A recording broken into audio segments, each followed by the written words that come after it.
Bagi umat muslim, memaknai hari ke-15 puasa Ramadan bisa menjadi hal penting, momen refleksi dan evaluasi diri dalam perjalanan ibadah selama setengah bulan ini untuk dijadikan perenungan dalam memaknai hari ke-15 puasa Ramadan. Setengah bulan telah berlalu, ini saatnya bertanya kepada diri sendiri, apakah ibadah saya semakin baik dibanding awal Ramadan? Apakah saya sudah memaksimalkan sholat, membaca Al-Quran dan bersedekah? Bagaimana dengan hati dan akhlak saya? Apakah lebih sabar dan pemaaf? Ramadan masih tersisa 15 hari lagi. Ini waktu yang tepat untuk memperbaiki kekurangan dan meningkatkan kualitas ibadah agar tidak menyesal saat bulan suci ini berakhir. Banyak orang tidak mendapat kesempatan untuk bertemu Ramadan tahun ini. Maka hari ke-15 ini bisa dijadikan pengingat untuk lebih bersyukur atas nikmat hidup, kesehatan dan kesempatan bertaubat. Jika di awal Ramadan masih terasa berat, kini tubuh dan jiwa sudah lebih terbiasa. Ini saatnya meningkatkan amal, memperbanyak tilawah Al-Quran, memperkuat solat malam dan doa, bersedekah lebih banyak kepada yang membutuhkan. Sebentar lagi kita memasuki 10 hari terakhir Ramadan yang penuh berkah, termasuk malam Lailatul Qadar. Maka hari ke-15 ini bisa menjadi pemanasan untuk memaksimalkan ibadah di hari-hari mendatang. Pada akhirnya, hari ke-15 Ramadan adalah momentum untuk bermuhasabah, introspeksi diri, memperbaiki niat dan semakin mendekatkan diri kepada Allah. Jangan biarkan hari-hari berlalu tanpa makna. Gunakan setiap detiknya untuk kebaikan dan keberkahan. Pada pertengahan bulan suci Ramadan di masa lalu, ada cerita menarik, bukan hanya sekadar untuk dikenang, melainkan bisa dijadikan penyemangat bagi para generasi penerus bangsa untuk berfastabiqul khairat, berlomba-lomba berbuat kebaikan, berlomba-lomba bergiat turut bekerja keras membangun wilayah baik di pusat maupun di daerah. Berapa tahun yang lalu, generasi muda itu kelahiran desa Senyur memiliki jangkauan berpikir dengan lompatan jauh ke depan, menyelamatkan lahan beratus hektar agar tetap terpelihara dan terawat, penghijauan pepohonan serta tanah yang tetap subur terbungkus rumput segar. Pada tahun 1992, pemuda itu usianya belum genap 50 tahun, namun sudah memiliki nyali seluas samudera tanpa batas, membuat gebrakan dengan membuka lahan luas menjadi hamparan rumput hijau, menjelma menjadi padang golf Karangjoang, Balikpapan. Sebagai pengusaha, namanya sangat diperhitungkan, yang di kemudian hari dinyatakan masuk daftar 150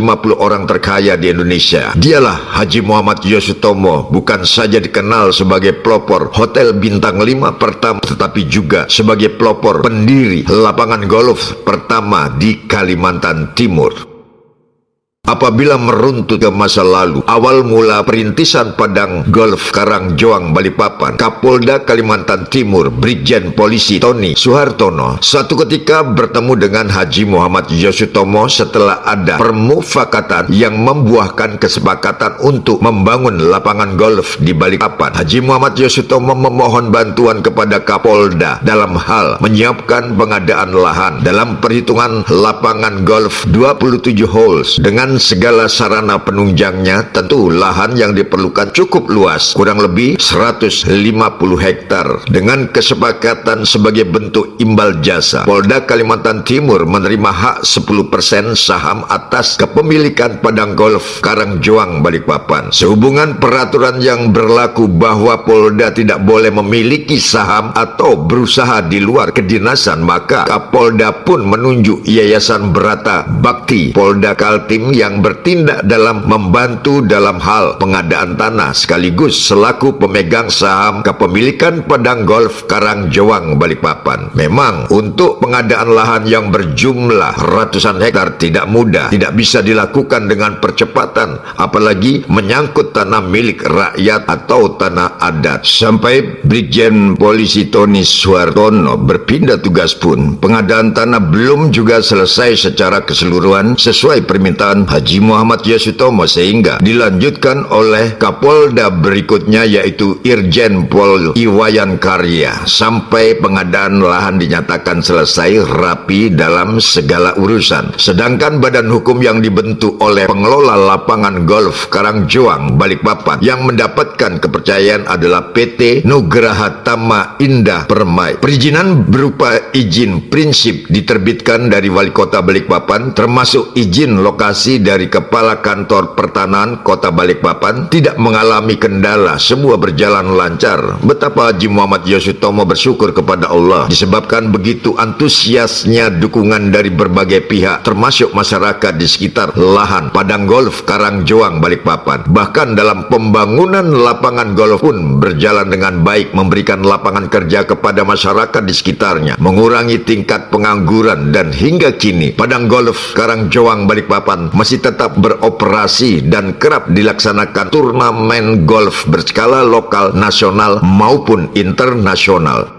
Seiring perjalanan waktu dengan diputuskannya ibu kota Nusantara terpusat di wilayah Penajam Pasir dan Kabupaten Kutai Kartanegara, sehingga sebagian lokasi padang golf Karangjoang Balikpapan terkena dampak karena kebutuhan jalur tol yang menuju ibu kota Nusantara tidak menjadi permasalahan bagi Haji Muhammad Yasutomo. Bahkan segala bentuk yang terkait dengan kepentingan negara, Haji Muhammad Yasutomo sangat mendukung, menyetujui dengan penuh keikhlasan untuk melepas sebagian dari lahan padang golf Karangjoang Balikpapan. Meskipun desain berubah, berpengaruh keadaan yang terjadi menjadi sedikit bahkan mengalami gangguan, namun sekali lagi Haji Muhammad Yasutomo tandaskan bahwa demi bangsa dan negara dan untuk kepentingan yang lebih universal, sebagai warga negara berkewajiban untuk memberikan dukungan serta mempermudah dan memperlancar proyek demi keberlangsungan hidup anak, cucu, keturunan hingga akhir masa. Semoga apa yang dilakukan Haji Muhammad Yasutomo dalam menyelamatkan ratusan hektar lahan demi penghijauan yang dibudidayakan menjadi sarana olahraga bermain golf, juga melepas sebagian lahan untuk kepentingan jalan tol, semoga mendapatkan syafaat dari Rasulullah Sallallahu Alaihi Wasallam dan keberkahan dari Allah Subhanahu wa Ta'ala. Menurut Haji Muhammad Yasutomo, segala apa yang dilakukan di sepanjang hidupnya untuk oleh-oleh apabila suatu ketika berpulang kepadanya. Amin ya Allah ya Rabbal Alamin.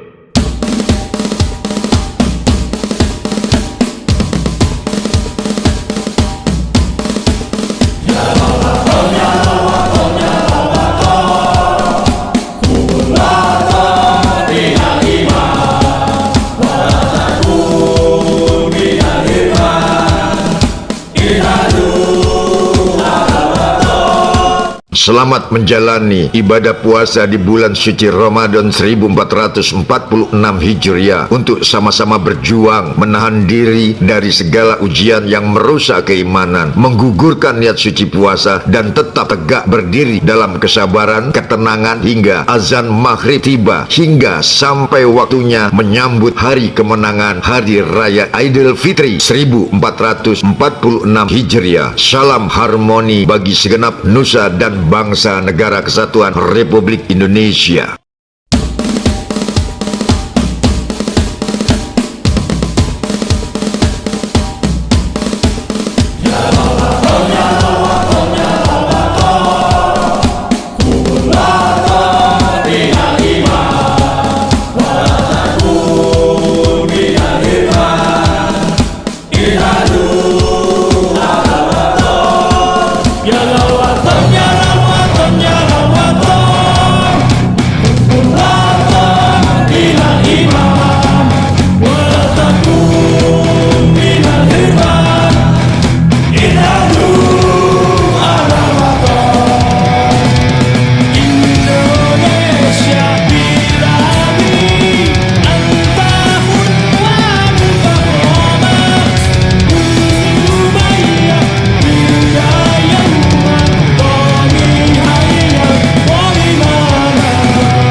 kasih.